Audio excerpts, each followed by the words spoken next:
So, hope you got a chuckle from the little intro there.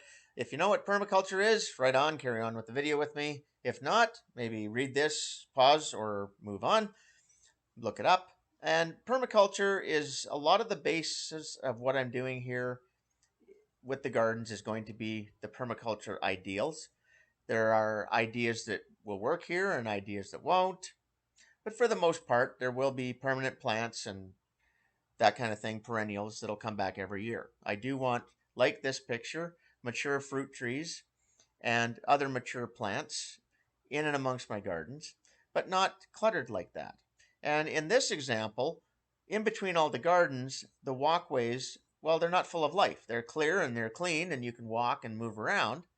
Same here. This is a very beautiful example and took a lot of work, and they should be proud of it, but it's not what I'm going for.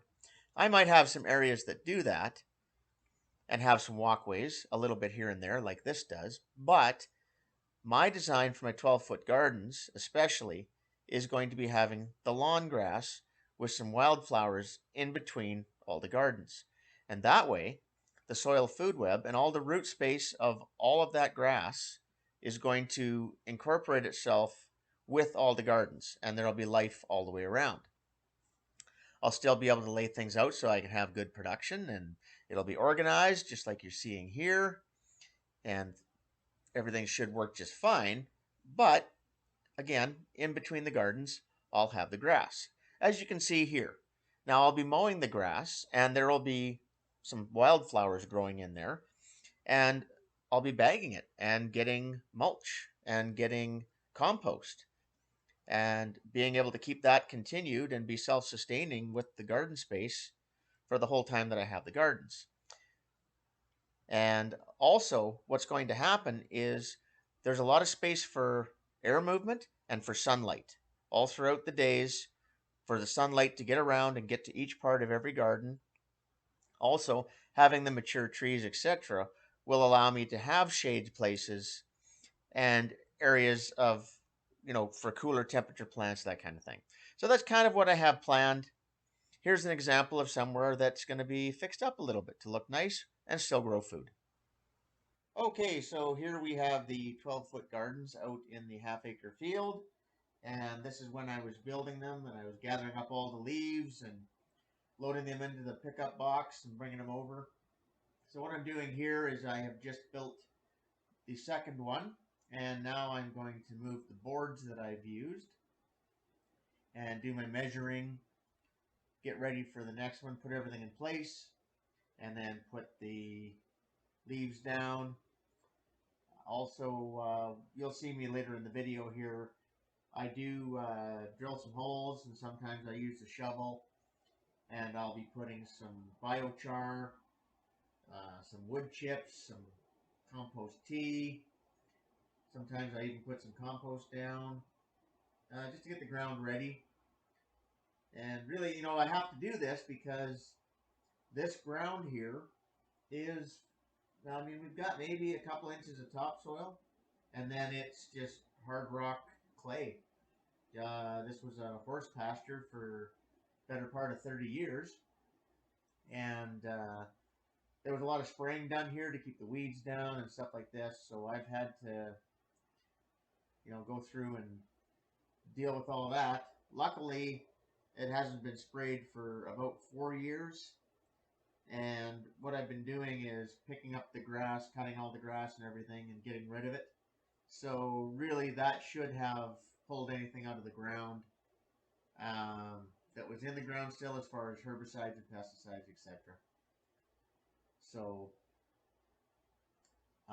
what I did all summer, I mowed it and I picked up the grass and I got rid of it.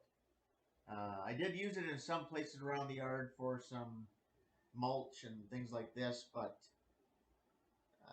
for the most part, it's done. So now I'm coming here with another load. Usually these 12-foot by 12-foot squares, when I go about a foot deep with leaves, they take about half of that pickup box, that old green and white 8-foot pickup box. So I can usually get 2 done with 1 full box.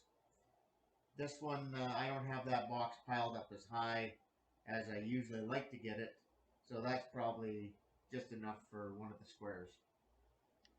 So, unfortunately, in the editing, we missed this part, but in there where I'm standing in the square, this has already been, the holes have been drilled with the drill we showed at the beginning there with remote and I on the steps, and the biochar and the wood chips have been put in place, and now I'm simply spreading the leaf mulch. Luckily, there's a lot of grass mixed in there, so there's a little bit of compost in it as well. And as I've mentioned in a few other videos, is yes, a few minutes later, there's actually leaf mold mixed into those leaves.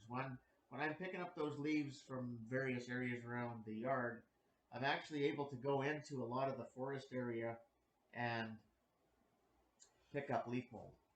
So as you can see, I have a little helper here. Always good to have help. And I've got the drill out, and again, I'm starting over drilling the new holes.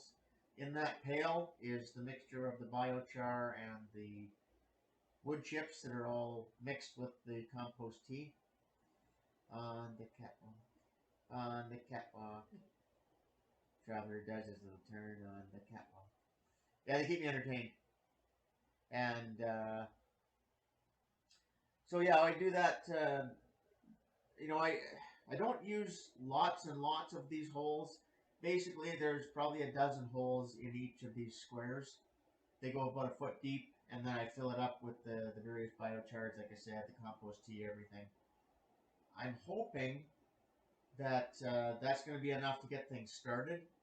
It's not the recommended amount to, you know, make it really effective, but the way I look at it, it's 100% more than what was there before.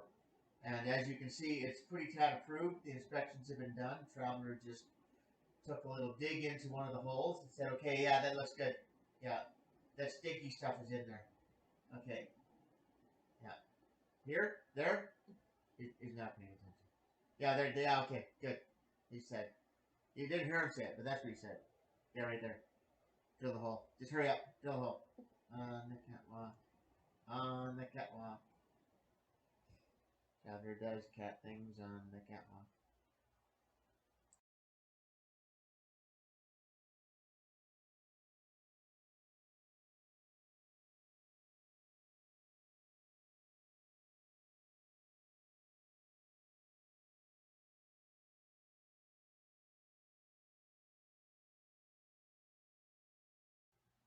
So over the winter, actually, with the wood stoves on the go steady, I'm able to get a lot more of the charcoal, which I'm using for the biochar, and I'm piling it up. What I'll do in the spring, I'll get another round of the compost tea going, and then I will soak the biochar and more wood chips in that. Of course, I had to film this. We had some action going on. The cats decided it was playtime, and no work was performed during that process. So here we are the next day, and I'm on to another one of the squares. Got more of the leaf mold coming up. I'm digging the holes here for the biochar and the compost tea and the wood chips. And I'm actually explaining a lot of that here, but unfortunately the wind was just incredible, and you really can't hear me on the microphone, so I'm doing these narrations instead. But when I started this second row, there's four 12-foot squares in the first row, and then this time starting the second row, and there's a third row, so there's 12 in total. I started to actually put more holes in as I was going. Eventually, I just quit using the drill, and I started using a shovel and just digging holes and getting more of them. Because by this point, I had a lot more wood chips and biochar made that I can actually start using to get more of it in. And then over the winter, as I'm building more and more of the biochar, I'm going to be able to hopefully by the end of the winter, by the time spring rolls around and I get the compost tea going, I'm hoping to be able to have enough to put a fairly decent layer on top of all of these 12-foot squares and some of the other garden areas that are being built. And that will eventually equate to things growing better.